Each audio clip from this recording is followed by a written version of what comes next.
Good morning, ladies and gentlemen. Today we're going to be talking about pulling CV axle out of my Can Am. The other day I was going around looking at it, doing some inspection and stuff, and you know, that kind of upkeep maintenance. And lo and behold, guess what? I found a tear in the boot. Yeah, this is the first time I get to work on mine. It's well, here, let me show you. It's in here. It's a 2016 650 XMR. I haven't done a lot of work to it. It's kind of brand new, and I haven't been riding it a lot. So, anyways, I've rode it a couple of times. And yeah, I've already had to replace the brakes a while back, and I had to, like I said, replace the boot. Anyways, here we go. I'm going to show you what I had to do to get this thing up and running. It's been a pain, really. Anyways, here's what we had to get done. Of course, everybody knows how to remove the nut off of the axle right here. It's this little bad boy right here. I had to use an impact, pull it out. Nothing major, nothing big thing on here.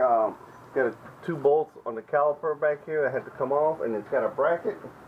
You see. It comes off with this bracket, I guess is a guard for the caliper. And had to release the shock.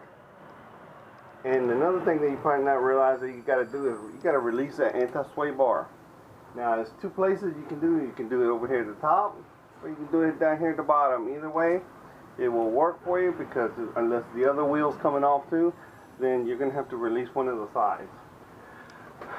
The other thing is, this thing is a tight fit when you're going to pull the axle off. So, as I was taking this bad boy off, I didn't have enough room for the axle to come out. So, guess what? I started looking around and found out that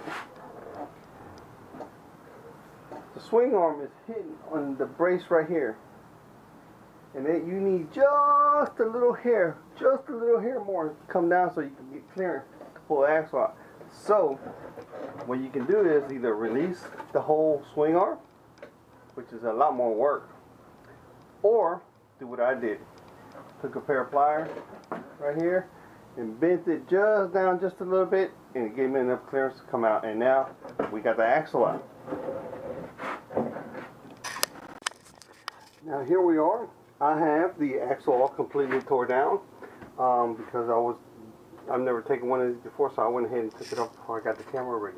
But anyways, it's very standard procedure here. If all this goes together right here, like so, you got the ball, all this right here goes together.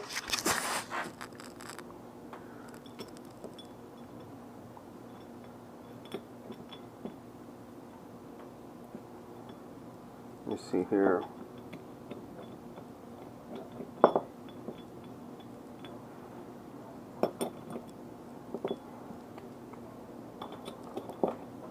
Yeah, I had it backwards, but anyways, it goes.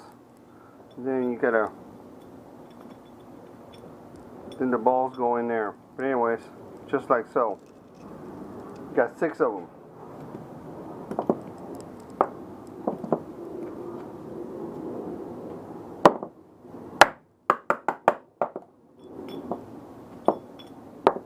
All right.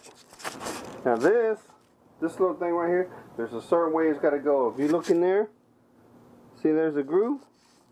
Got the pin right here. That pin has to line up with that groove. So therefore, if you put it on upside down, sort of like this, guess what? The groove's not going to line up. Won't be good. No es bueno. So, right again, you got to make sure that you put it on here. Got to center the pin a little bit. Then just hit it with a non-marking mallet. Remember, non-marking mallet. Okay, I gotta put the camera down and knock this thing in, so we'll be back. Oh, before you do anything, make sure you put your boot on first, because remember, all that stuff come out for a reason. That is so you could get the boot on. Anyways, it goes sort of like this.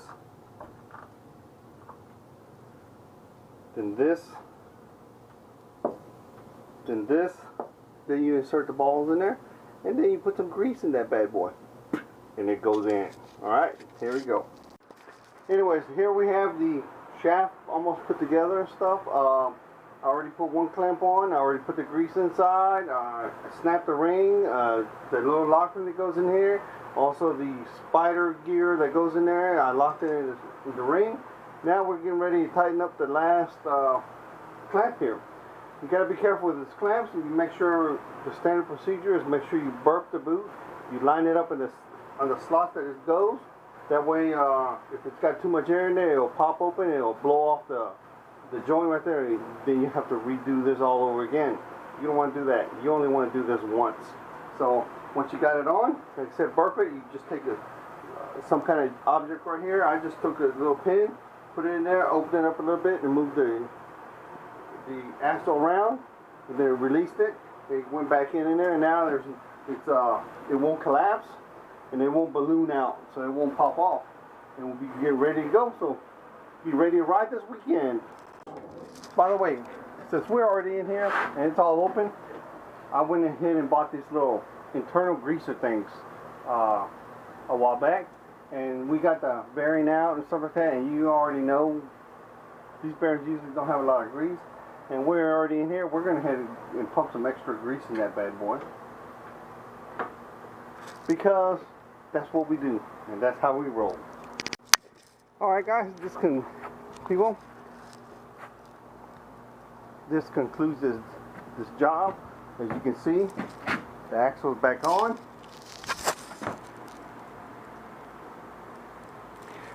Nice and clean. The tire's back on. Everything's torqued. Well, the other thing is, needless to say, I don't have to tell you guys, please be safe. When you have anything jacked up on jacks, please don't work on it for just a jack. Put a jack stand on it. Put some chocks on the wheels, because it will tend to move on you. Chemicals on your hands, you know, protect yourself. Don't spray in your eyes, knock stuff in your eyes, that kind of stuff. The other thing is, make sure that you torque bolts and nuts back to the proper torques. The axle here is 151 foot-pounds of torque. Make sure you torque that correctly. The tires, the wheels, when you put them on, normally out in the woods, you know, you don't have a torque wrench with you. So what I do is I make sure that the nut is all the way down, seated. Then I'll go half a turn, and it should go back up to the proper torque, close to it. When you get home, you can use the torque wrench. The bolts on the sway bar and on the shock, make sure you torque them up correctly. And make sure that you look at everything, make sure that you put everything back to where it's supposed to be. Take 5 minutes, look everything over, and then you can call it a job well done. You guys don't forget to subscribe or say something or look at the video. Hope this helps you out. The main thing I wanted to show you guys on the XMR is that swing arm. It will hit on that bottom brace. So you either have to take the whole swing arm out to get the axle out, or you can just take a pair of pliers, a large pair of pliers, and just bend that edge, not the whole brace, just the edge of the brace just a little bit to give you that clearance that you're going to need. And I hope this helps you out. You guys have fun, and see you out in the trails.